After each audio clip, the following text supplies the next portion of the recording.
हमने अपनी YouTube family के लिए वाइट ब्रेड मिल्क मेड और क्रीम के साथ बनाई है इटालियन पुडिंग, जो कि बहुत ट्रेंडिंग है। Please like, share, comment and subscribe our YouTube channel Desi Dawat. Thank you. एक बार फिर से स्वागत है आप सबका अपने चैनल देसी दावत में। मैं हूं आपकी होस्ट और दोस्त। आज हम इस दावत में बनाने जा रहे हैं अरेबियन पुडिंग। उसके लिए यहाँ मैंने कुछ इंग्रेडिएंट्स रखे हैं, जैसे आधा कप दूध, 7 चम्मच चीनी और 2.5 बड़े चम्मच वनीला का कस्टर्ड पाउडर। जी हाँ, जो हम आज पुडिंग बनाएंगे वो बनाएंगे कस्टर्ड के थ्रू। अब चलते हैं गैस की तरफ। यहाँ मैंने आधा लीटर दूध गर्म होने के लिए एक कढ़ाई में गैस पे रख दिया है। हल्का हल्का उबाल आना शुरू हो चुका है। जितनी देर में हमारा ये जो हमने दूध रखा हुआ था उबालने के लिए वो बॉईल होगा, तब तक हम इन कस्टर्ड को तैयार कर लेते हैं। 2.5 चम्मच कस्टर्ड में आधा कप के करीबन हम ठंडा दूध डाल के इसका एक गाढ़ा पेस्ट बना लेंगे। ये देखिए, हमने लम्ब फ्री एक पेस्ट बना लिया है और दूसरी तरफ गैस पे रखा हुआ जो दूध था उसमें भी बॉईल आ चुका है। अब चलते हैं गैस की तरफ। अब हमने गैस को मीडियम लो फ्लेम पे कर दिया है। अब हमने जो कस्टर्ड की प्यूरी बनाई थी वो पूरा प्यूरी हमने अब इस कस्टर्ड में डाल दिया है। अब हम इसको अच्छे से मिक्स करेंगे और एक थिक पेस्ट बनाएंगे। इसको अच्छे से मिक्स कीजिए ताकि इसमें किसी भी प्रकार का कोई लम्ब ना पड़े, कोई गांठ ना आए कस्टर्ड की। ये देखिए, हमने दूध और कस्टर्ड को अच्छे से आपस में मिक्स कर लिया है। इसको मैं प्रेस करती हुई चल रही हूँ ताकि किसी भी प्रकार की कोई गांठें ना पड़े अच्छे से। अब बारी आती है इसमें चीनी डालने की। आप अपने स्वाद के अनुसार चीनी डाल सकते हैं। अब चीनी को भी अच्छे से मिक्स कीजिए।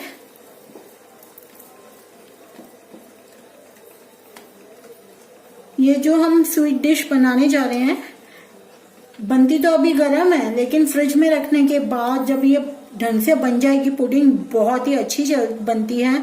बहुत अच्छा फ्लेवर आता है, कलर बहुत अच्छा आता है। ये देखिए, अच्छे सा एक हमारा कस्टर्ड इधर तैयार हो चुका है।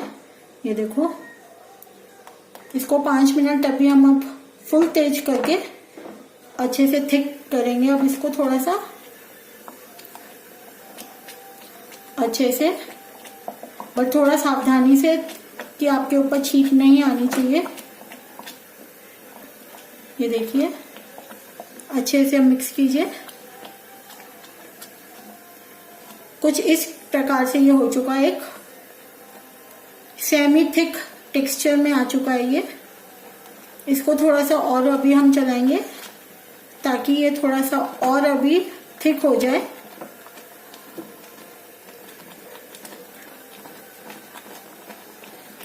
अभी बच्चों की छुट्टियां चल रही हैं तो आप अपने बच्चों को ये रेसिपी खिला सकते हैं। गर्मियां स्टार्ट हो चुकी हैं तो ये ठंडी ठंडी बच्चों को बहुत अच्छी लगेगी। अब इस स्टेज पे अब हम गैस को बंद कर देंगे और इस कस्टर्ड को ठंडा होने का वेट करेंगे। गैस को बंद कर दीजिए, लेकिन इसको हिलाते रहें, चलाते रहें ऐसे एक स्पैचुला की मदद से, नहीं तो ये नीचे से जम जाएगा, जल भी सकता है। क्योंकि अभी जो हमारा बर्तन है, पतीला है, कढ़ाई है, वो अभी बहुत गर्म है। तो इसको अभी हम ऐसे ही स्टिर करते रहेंगे, चलाते रहेंगे और ठंडा करेंगे। रूम टेम्परेचर पे लेके आना है हमें इसको। जब तक हमारा जो हमने कस्टर्ड बनाया था वो ठंडा होगा, तब उससे पहले हम एक मिक्सचर बना लेते हैं, जिसके लिए सबसे पहले हमें चाहिए अमूल क्रीम।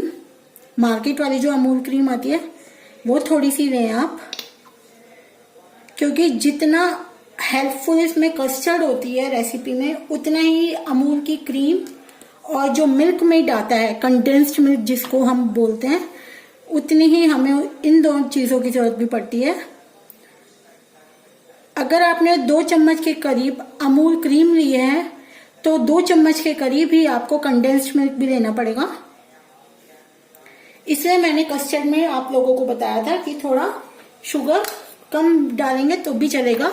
अब इन चीजों को अच्छे से मिक्स कीजिए, दोनों चीजों को। ये देखिए, अच्छे से मिक्स कीजिए।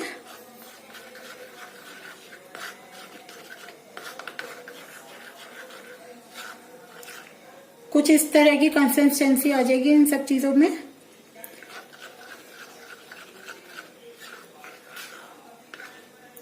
इसको मिश्रण को बना के बिल्कुल अलग रख दें।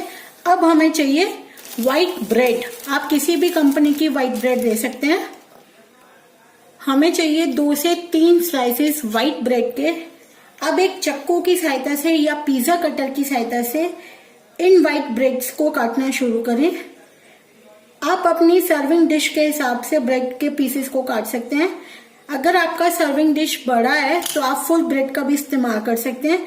मेरे पास थोड़ा छोटा है, इस वजह से मेरे को इसके पीसेस करने पड़ेंगे।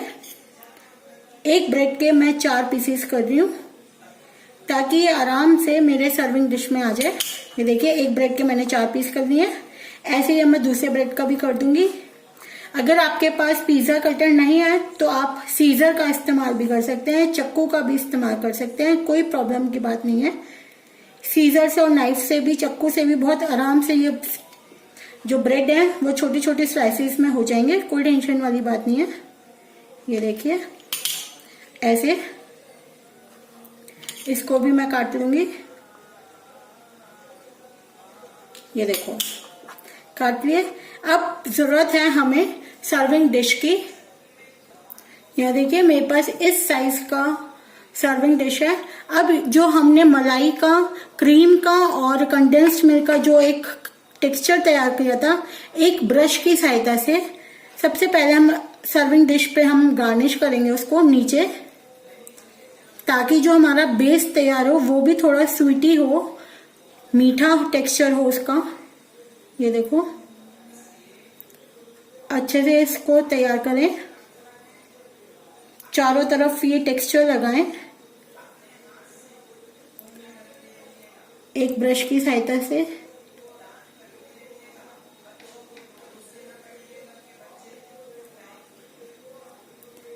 इसको लगाने के बाद फिर हम नीचे गार्निश कर सकते हैं थोड़ा ड्राई फ्रूट्स से। मैंने ये आलमंड्स काट के रखे हुए हैं, ये देखो। फिर उसके बाद मेरे पास यहाँ मेलन के सीड्स हैं। अब हम इसके ऊपर रखेंगे ब्रेड्स के स्लाइसेस। अब ब्रेड के स्लाइसेस रखना शुरू करें।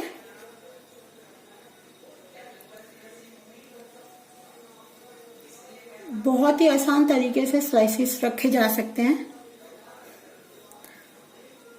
इसलिए मैं कह रही थी मेरे पास थोड़ा छोटा है तो मैं उस हिसाब से स्लाइसेस कट करके रखूंगी। इसको मैं सेंटर में रख दूंगी। अब ये ऐसे भी आ जाएगा यहाँ पर बहुत ही अच्छे से। इसको सेटल कर लेते हैं। अब हमने एक लेयर ब्रेड की लगा दी है। अब इसके ऊपर स्पून से अब हम लगाएंगे वापस से क्रीम और मिल्क मेड का टेक्सचर अच्छे से।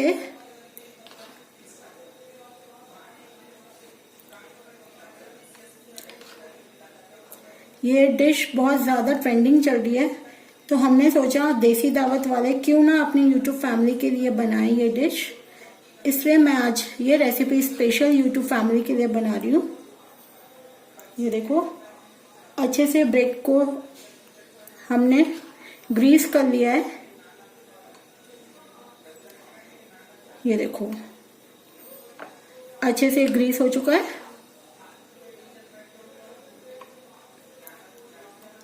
अब इसके ऊपर अब हम गार्निश करेंगे जो हमने कस्टर्ड बनाया था।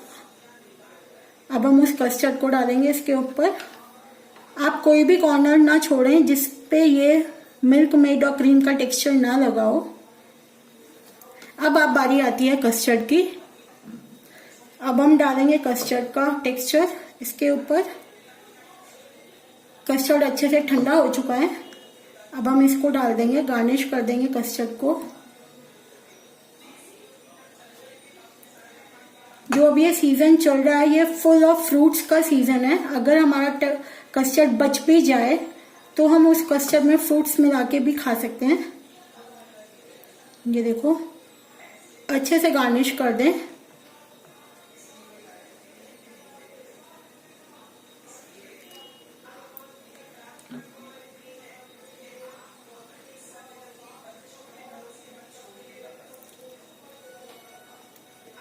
ये देखिए हमने सारा जो हमारा बोल था वो भर दिया है कस्टर्ड से। अब वापस बारी आती है क्रीम की और मिल्क मेड के टेक्सचर को डालने की। तो अब हम इसको फिर डालेंगे।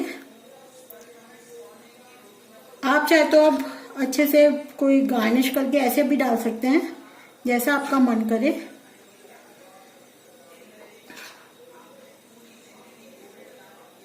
ये आपके ऊपर है कि आप ये स्टेप लेना चाहते हैं नहीं लेना चाहते हैं क्रीम और मिल्क मेड का। ऐसे एक बार प्योर कर दिया अब हमने इसको। अब बारी आती है फ्रूट्स से गार्निश करने की। सबसे पहले हम करेंगे एप्पल।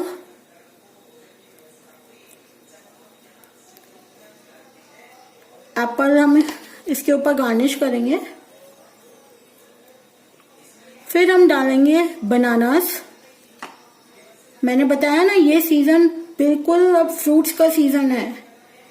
फ्रेश मैंगोज आने शुरू हो चुके हैं।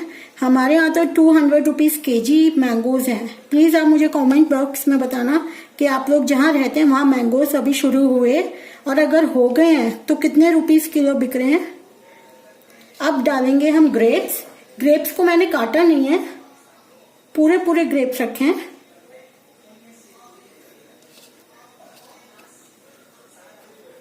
एप्पल, बनानास, अंगूर के डालने के बाद अब बारी आती है जो फलों का राजा होता है और हम सबका फेवरेट, मेरा तो बहुत फेवरेट है। अब बारी आती है मैंगो की। भरपूर मात्रा में मैंगोस डालें अगर आपके पास हैं। मैं ऐसा नहीं बोल रही कि मार्केट से लेके आप मैंगोस यूज करें, ऐसा कुछ नहीं है, क्योंकि अभी मैंगोज आने शुरू हुए हैं बस। तो यहाँ मैंने मैंगोज डाल दिया अच्छे से। फ्रूट्स के बाद अब बारी आती है ड्राई फ्रूट्स डालने की। ये भी ऑप्शनल है। अगर आप सोचे हमने एक बार ड्राई फ्रूट्स नीचे डाल दिए थे प्लेटिंग करते वक्त, तो कोई बात नहीं, बिल्कुल ऑप्शनल है, आप डालें या ना डालें। लेकिन पुडिंग में ड्राई फ्रूट्स तो बहुत अच्छे लगते हैं। ये देखो अब हम मेन गार्निश करेंगे रोज पेटल के साथ, क्योंकि कोई भी डिश होती है, स्वीट डिश होती है, वो रोज पेटल के साथ कंप्लीट होती है। तो अब हम रोज पेटल से गार्निश कर देंगे। ये भी बिल्कुल ऑप्शनल है, अगर आपके पास नहीं है तो कोई बात नहीं। ये देखो हमारी इटालियन पुडिंग बिल्कुल तैयार है। अगर आप सबको हमारी रेसिपी पसंद आई हो तो please like, share, comment and subscribe our YouTube channel Desi Dawat, और आप हमें इंस्टाग्राम पे भी फॉलो कर सकते हैं। Thank you so much.